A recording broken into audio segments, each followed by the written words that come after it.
Hey guys, Kristian Bogner here, and today I wanted to talk to you about a really fun, creative photo shoot that I did for the latest article in Photo News magazine. I got to play with and test out the Hahnel Captur products, and I had a blast doing it. So let me tell you a little bit about it and share with you some of the images. If you're looking for a really cool trigger that can allow you to capture really high speed photography and do a whole lot more, this is a really cool option. So on my camera here, I have the Hahnel Captur receiver, which allows the camera to trigger wirelessly.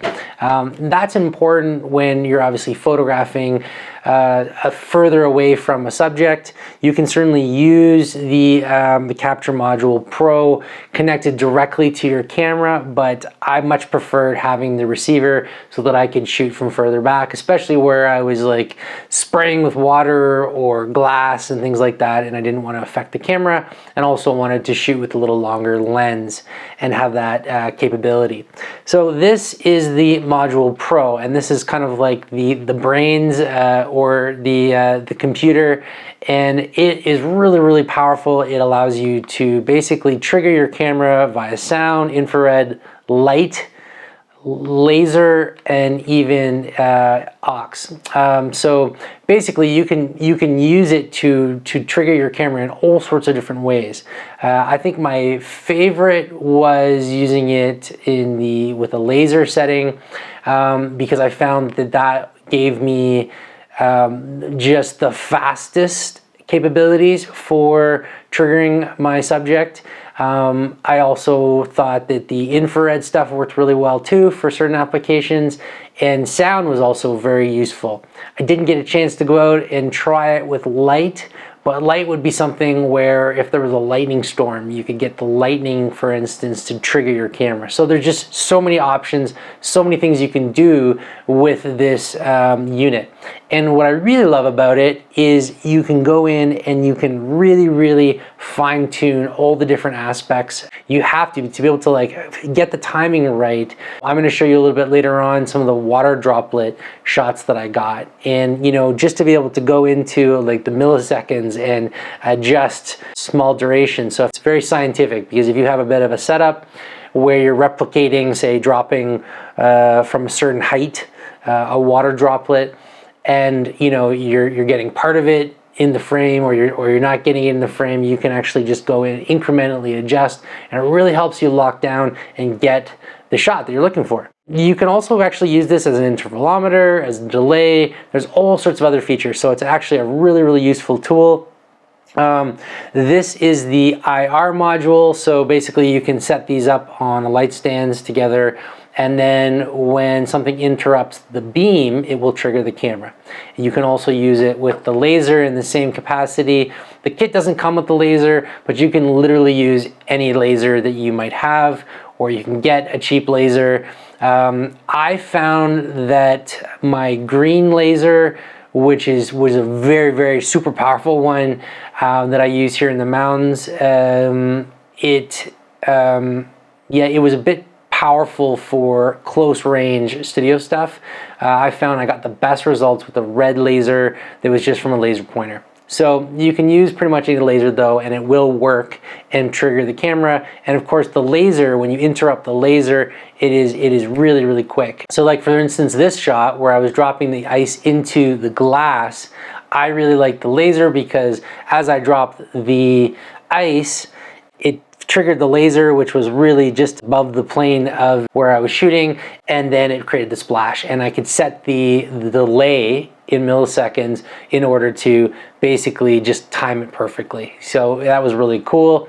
When I was doing these images with the PreProduction Z7 II, actually, I was throwing the glass up, and what I was doing is I was triggering the infrared on the way up, and then I set a delay so that I could capture the shots.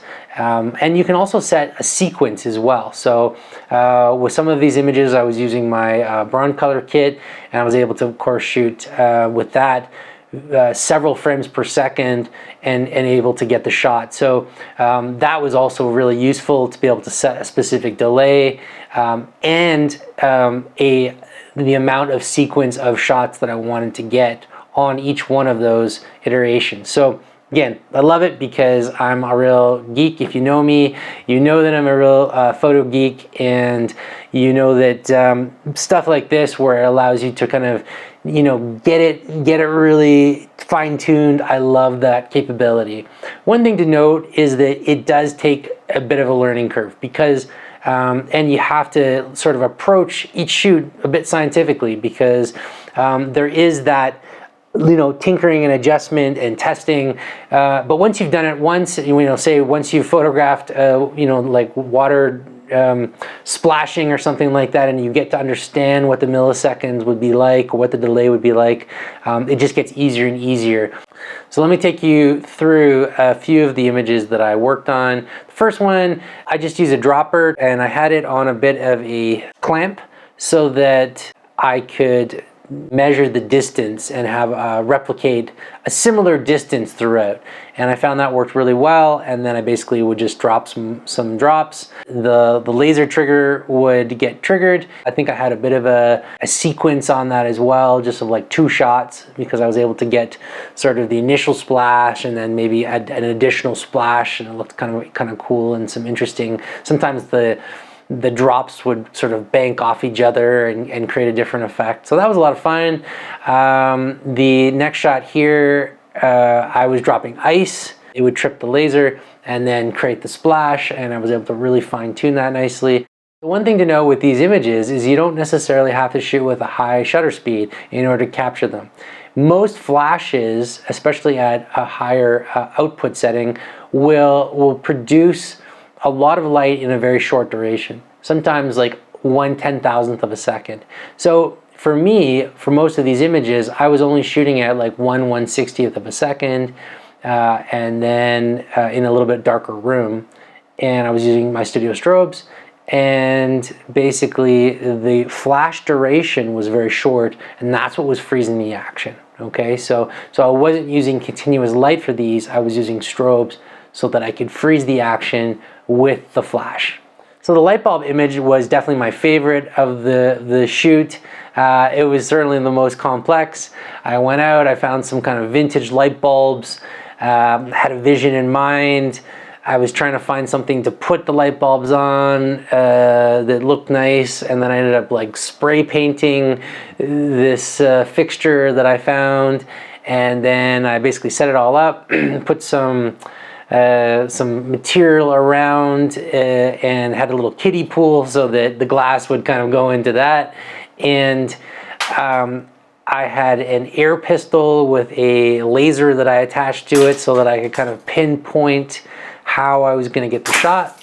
And then in order to get the timing right, because for this shot I used the sound, so I put this Capture Module Pro really close to the trigger of the gun, and basically when that fired there was enough time before it hit the object to before it hit the light bulb to actually get the timing right. So instead of wasting a bunch of light bulbs, what I did is I took a plastic water bottle and just flipped it upside down, just found it in the recycle bin, and basically just kept using that for target practice until I could get a shot where the bottle was just kind of like just flipping off the top of my socket there. And so once I got that dialed, then I did the shoot, and I got a couple shots. So the light was plugged in. I didn't know what to expect. I've never blown up a light bulb before, and so I had a fire extinguisher handy, and basically it was just, you know, I wore safety glasses just in case. I made sure that I had a filter on the front lens of my camera just in case it got a little bit of glass or something like that. So, you know, with any of these things, you want to make sure you're taking a safe approach, analogical approach, but I certainly love creating images like this. I love tools like this that I can do creative things with, and of course I love a challenge. So I hope that you enjoyed some of these behind the scenes looks into the images that I created for Photo News and a few of the other images that I did. And if you want to find out more about it, you can definitely check out the article on Photo News' website and in the latest issue. And if you want to find out a little bit more about me and my work, you can check me out at kristianbogner.com or my Instagram at Kristian Bogner. And yeah, I wish you all well, and I'll see you again soon.